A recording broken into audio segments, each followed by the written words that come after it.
नमस्कार दोस्तों, elementary classes में आपका स्वागत है। जैसे कि आप स्क्रीन पर देख सकते हो, आज हम पढ़ने वाले इंट्रोडक्शन टू माइक्रो कंट्रोलर। तो माइक्रो कंट्रोलर परिचय जानेंगे। आज हम माइक्रो कंट्रोलर क्या होता है इसके बारे में जानकारी प्राप्त करेंगे। वीडियो शुरू करने से पहले मैं आपको एक बात बता देना चाहता हूं कि micro processors and micro controller subject को कवर कर रहे हैं, तो इसकी सभी वीडियोस की प्लेलिस्ट आपको चैनल पे मिल जाएगी, आप देख सकते हो। और भी सब्जेक्ट्स की प्लेलिस्ट आपको चैनल पर मिल जाएगी, उनको भी आप देख सकते हो, वो भी आपके लिए काफी यूजफुल रहेंगी। तो शुरू करते हैं आज का topic, introduction to micro controller. A microcontroller is an electronic device belonging to the microcomputer family. Micro controller हमारा क्या एक इलेक्ट्रॉनिक उपकरण है जिसका संबंध किससे है? माइक्रो कंप्यूटर फैमिली से, माइक्रो कंप्यूटर परिवार से। क्लियर है बात? These are fabricated using the VLSI very large scale integration technology on a single chip. तो जो हमारे माइक्रो कंट्रोलर होते हैं ये फैब्रिकेट किए जाते हैं, इनको बनाया जाता है very large scale integration technology का इस्तेमाल करके एक सिंगल चिप पर। Micro controller also known as computer on a chip. तो माइक्रो कंट्रोलर को हम कंप्यूटर ऑन अ चिप भी बोलते हैं। ठीक है, मतलब एक चिप के ऊपर पूरा कंप्यूटर, सिंपल सी बात ये है। क्लियर है बात? It is named so because, इसका ऐसा नाम क्यों है computer on a chip? Because not only the CPU, सिर्फ इसमें हमारे पास सेंट्रल प्रोसेसिंग यूनिट सीपीयू मतलब माइक्रो प्रोसेसर नहीं होता, उसके साथ साथ हमारे पास क्या होता है? रैम भी, रोम भी, input output ports, timing control counter, serial input output, all are put together on a single micro controller chip. ये सभी यूनिट्स हमारी सिर्फ क्या होते हैं? एक सिंगल चिप पर होते हैं, इसलिए इसको बोलते हैं हम कंप्यूटर ऑन अ चिप। ठीक है।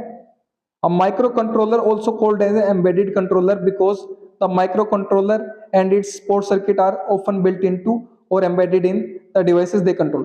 माइक्रो कंट्रोलर को हम क्या बोलते हैं? एम्बेडेड कंट्रोलर भी बोलते हैं, क्योंकि जो माइक्रो कंट्रोलर होता है उसका सपोर्ट सर्किट होता है, उसका कार्य करता है हमारा, वो क्या होता है? हमारा बिल्ट होता है। जिस डिवाइस को वो कंट्रोल करेगा ना, जिस डिवाइस को नियंत्रण करेगा हमारा माइक्रो कंट्रोलर, उस डिवाइस के ऊपर ही बैठाया होता है, उस डिवाइस के ऊपर ही लगाया होता है, माइक्रो कंट्रोलर को एम्बेड किया होता है। ठीक है, उसके ऊपर ही लगाया होता है, बैठाया होता है। क्लियर है बात? तो इसलिए इसको क्या बोला जाता है? एम्बेडेड कंट्रोलर भी बोला जाता है। ठीक है। अब micro controller is available in different word lengths. तो जो हमारा माइक्रो कंट्रोलर होता है वो अलग अलग वर्ड लेंथ्स में अवेलेबल होता है हमारे पास। जैसे कि हमारे पास वर्ड लेंथ का क्या मतलब? बिट्स का मतलब, बिट से मतलब है। ठीक है, जैसे कि 4 बिट का हो गया, 8 बिट का हो गया, 16 bit, 32 bit, 64 bit micro controller. तो ये हमारे क्या वर्ड लेंथ को दर्शा रहा है। क्लियर है बात? तो अलग अलग वर्ड लेंथ में हमारे पास अवेलेबल होते हैं माइक्रो कंट्रोलर्स। ठीक है। अब यहाँ पर आप देख सकते हो block diagram of microcontroller. हमारे पास क्या क्या है? हमारे पास यूनिट है CPU, central processing unit, timing and control unit, analog to digital converter, RAM, random access memory, ROM, read only memory, EPROM, erasable programmable read only memory, EPROM, electrical erasable programmable read only memory. ठीक है, parallel input output ports, special functioning unit, timers and counters, interrupt control, DAC digital to analog converter और analogue to digital converter. तो ये सारे सारे हमारी क्या होती है? यूनिट्स होती है हमारी एक माइक्रो कंट्रोलर चिप पर होती है। इन सभी ब्लॉक्स के बारे में हम एक एक करके पढ़ेंगे अभी हम। क्लियर है बात? तो सबसे पहले देखते हैं हमारी सेंट्रल प्रोसेसिंग यूनिट सीपीयू। ठीक है, इस ब्लॉक के बारे में देखते हैं। The CPU is the brain of micro controller. तो सीपीयू हमारा क्या होता है? ब्रेन होता है माइक्रो कंट्रोलर, दिमाग होता है। Responsible for executing instructions and performing calculations. जो किसके लिए जिम्मेदार होता है? हमारा इंस्ट्रक्शन, जो निर्देश है उनको एग्जीक्यूट करने के लिए, उनको चलाने के लिए, और जो कैलकुलेशन, जो गणनाएं हैं उनको परफॉर्म करने के लिए जिम्मेदार होता है। ठीक है, ये it interacts with the other components to control the overall operation of the micro controller. तो ये जो भी हमारे माइक्रो कंट्रोलर के दूसरे कंपोनेंट्स होते हैं उनके साथ क्या करता है? इंटरेक्ट करता है, संचार करता है। ठीक है, बात करता है उनके साथ जुड़ता है। किस लिए? To control the overall operation, जो पूरा पूरा ऑपरेशन है हमारा माइक्रो कंट्रोलर का, उसको नियंत्रित करने के लिए। क्लियर है बात? The CPU of a micro controller include several की कंपोनेंट्स। जो हमारा सीपीयू होता है माइक्रो कंट्रोलर में, उसमें बहुत सारे हमारे मुख्य कंपोनेंट्स होते हैं दैट वर्क टुगेदर, जो एक साथ काम करते हैं इंस्ट्रक्शंस को एग्जीक्यूट करने के लिए, निर्देशों को हमारा चलाने के लिए, एंड मैनेज ऑपरेशंस, और जो ऑपरेशन है हमारे, जो संचालन है उसको मैनेज करने के लिए, उनका प्रबंधन करने के लिए। ठीक है, तो सीपीयू हमारा क्या करता है? बहुत सारे की कंपोनेंट्स होते हैं उसमें जो एक साथ काम करते हैं। Among these components, in components में से the timing and control unit. तो जो हमारी टाइमिंग एंड कंट्रोल यूनिट होती है वो क्या करती है? बहुत ही महत्वपूर्ण भूमिका निभाती है, प्लेज अ क्रूशियल रोल। एक महत्वपूर्ण भूमिका निभाती है। क्या करती है वो? It generates timing signals to coordinate all CPU operations. तो जितने भी सीपीयू के ऑपरेशंस हैं, ठीक है, उनको कोऑर्डिनेट करने के लिए क्या करती है हमारी ये यूनिट? टाइमिंग सिग्नल्स को जनरेट करती है, टाइमिंग सिग्नल्स बनाती है। ठीक है, क्लियर है बात? तो ये हमारी क्या सीपीयू यूनिट के बारे में जानकारी। अब देखते हैं मेमोरी के बारे में। Memory spaces such as RAM, random access memory हो गई, ROM, read only memory, EPROM are there are to store data and programs. ये डेटा और प्रोग्राम्स को स्टोर करने के लिए इनका इस्तेमाल किया जाता है। ठीक है, for data storage volatile memory RAM is used. तो डेटा स्टोरेज के लिए हमारे पास क्या होती है, वोलेटाइल मेमोरी का इस्तेमाल किया जाता है। जो हमारी क्या होती है, रैम होती है, रैंडम एक्सेस मेमोरी होती है। वोलेटाइल मेमोरी क्या होती है, हमारी अस्थिर मेमोरी होती है। ठीक है, अस्थिर मतलब इसमें से डेटा उड़ जाएगा अगर हम पावर ऑफ कर देंगे। जैसे कंप्यूटर की बात करें, कंप्यूटर में अगर हमारा कोई प्रोग्राम चल रहा है, ठीक है, कोई डेटा है हमारा स्टोर रैम में, तो जैसे हम पावर को ऑफ कर देंगे तो हमारा जो डेटा वो भी उड़ जाएगा उसमें रैम में से। ठीक है, तो डेटा स्टोरेज के लिए हमारे वोलेटाइल मेमोरी का इस्तेमाल करते हैं। RAM is used while for program and operating parameter storage के लिए हम क्या करते हैं, रोम का इस्तेमाल करते हैं, रीड ओनली मेमोरी का। ठीक है, and other memory space are used, दूसरे मेमोरी स्पेस है उनका भी इस्तेमाल किया जाता है। अब micro controller usually has a certain amount of RAM. तो जो हमारा माइक्रो कंट्रोलर होता है उसके पास क्या होता है, एक सर्टेन निश्चित हमारा अमाउंट की रैम होती है, रोम होती है, जो हमारी ईपी रोम हो सकती है, ठीक है, एक्सेट्रा, और फ्लैश मेमोरी होती है स्टोर करने के लिए प्रोग्राम सोर्स कोड्स को। क्लियर है बात। टाइमर्स एंड काउंटर्स की बात करते हैं अब हम। This is one of the useful function of micro controller. ठीक है, बहुत ही यूजफुल, बहुत ही इस्तेमाल होने वाला फंक्शन हमारा माइक्रो कंट्रोलर का। अब माइक्रो कंट्रोलर में have more than one timer and counters. तो जो हमारा माइक्रो कंट्रोलर उसके पास एक से ज्यादा हमारे टाइमर और काउंटर हो सकते हैं। The timers and counters provide all timing and counting function inside the micro controller. जो हमारा टाइमर और काउंटर का जो ब्लॉक होता है, हमारा जो यूनिट होती है, उसका काम क्या होता है, timing and control counting function जो कार्य है उनको प्रोवाइड करना, प्रदान करना एक माइक्रो कंट्रोलर के अंदर। ठीक है, the major operation of this section are perform clock functions.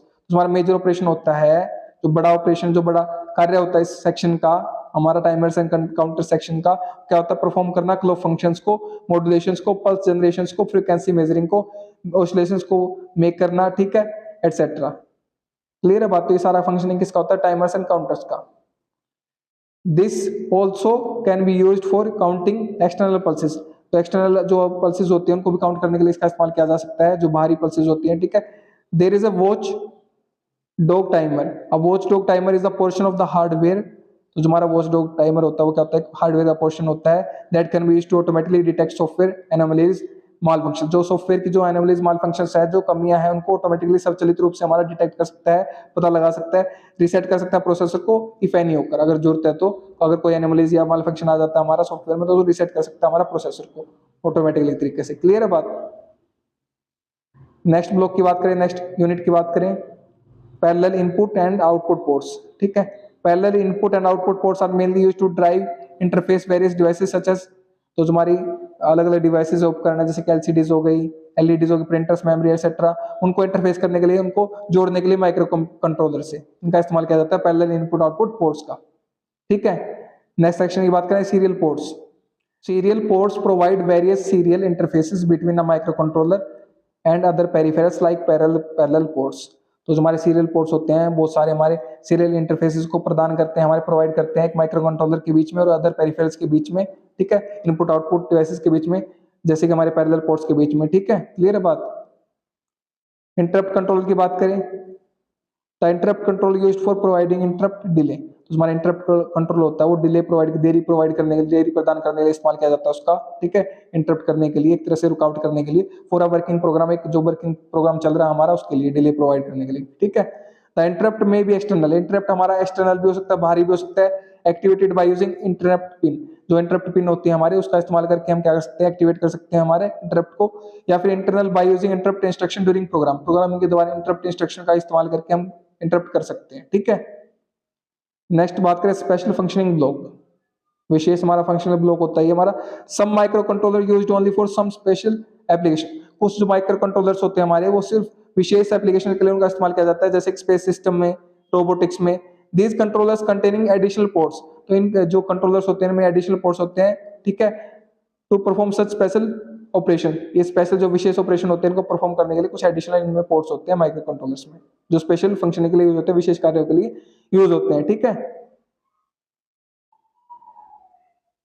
This consider as special functioning block, तो इसलिए इसको बोला जाता है स्पेशल फंक्शनिंग ब्लॉक। ठीक है, जो स्पेशल कार्य करता है। एनालॉग टू डिजिटल कन्वर्टर से ADC. ADC converters are used for converting the analogue signal to digital form. तो एनालॉग सिग्नल को डिजिटल फॉर्म में कन्वर्ट करने के लिए एनालॉग टू डिजिटल कन्वर्टर का इस्तेमाल किया जाता है। The input signal is the in this converter should be in analogue form. तो जो हमारा इनपुट सिग्नल रहेगा वो इनमें क्या रहेगा, इनपुट जो रहेगा हमारा एनालॉग फॉर्म में रहेगा। ठीक है, जैसे कि सेंसर आउटपुट हो गया हमारा, and the output from this unit is digital form. जिसमें से आउटपुट निकलेगा वो क्या निकलेगा, हमारा डिजिटल फॉर्म में निकलेगा। The digital output can be used for various digital application. तो डिजिटल आउटपुट जो हमारा निकलेगा वो बहुत सारे एप्लीकेशन में यूज किया जा सकता है उसका, जैसे कि मेजरमेंट डिवाइसेस में, ये एग्जांपल के तौर पर, ठीक है।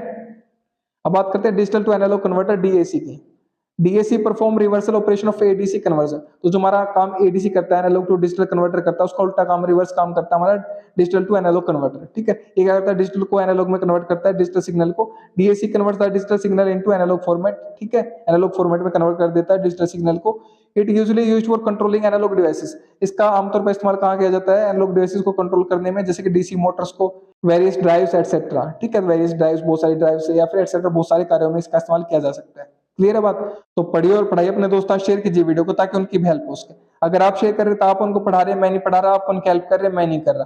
अगर आप चैनल पर नए हैं तो चैनल को सब्सक्राइब कर दीजिए, वीडियो को लाइक कर दीजिए, एक अच्छा सा प्यारा सा कमेंट कर दीजिए अगर आपको वीडियो अच्छी लगी है तो।